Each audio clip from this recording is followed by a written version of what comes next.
எங்கேடா gym போகிற wait குறைக்கிறேன்டா என்ன கதை அப்படித்தானே நினைக்கிறீங்க? வாங்க வீடியோக்கு போவோம். வணக்கம் மக்களே. இன்றைக்கு என்ன பார்த்துங்கன்னா மார்னிங் 2 முட்டை 2 இவண்ண கொத்துமி இருந்துச்சு, அதையும் போட்டு பேனிலே வச்சு சாப்பிட்டாச்சு. அப்புறம் மதியம் ஒரு நல்ல நித்திரையை போட்டுட்டு மதியம் சாப்பிடல, ரொம்ப பசிக்கவும் இல்லை. நம்மளாம் அதுக்கு பிறகு ஜிம்முக்கு போகலுக்கிட்டன் மக்களே.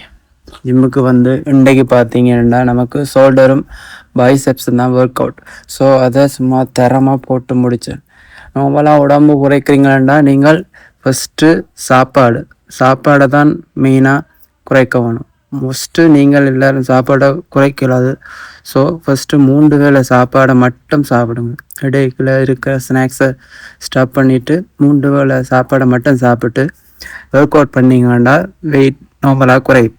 நான் பார்த்தீங்கன்னா இப்போ இவ்வளோ நாளும் நார்மலாக 17 நாள் ஆகிக்கிட்டு ஆச்சு.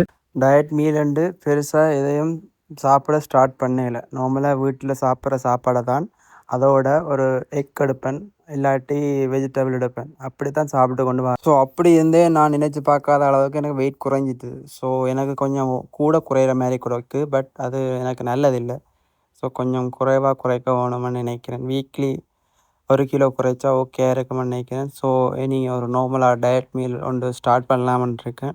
ஸோ எல்லோரும் சப்போர்ட் பண்ணுங்கள் மக்களே. நீங்களும் வெயிட் குறைக்கலாம். உங்களுக்கு வேண்டிய டவுட்ஸுகளை எனக்கு கமெண்ட் பண்ணுங்கோ. அப்புறம் நான் கார்டியோ பண்ணிவிட்டு வீட்டை வந்துட்டேன்.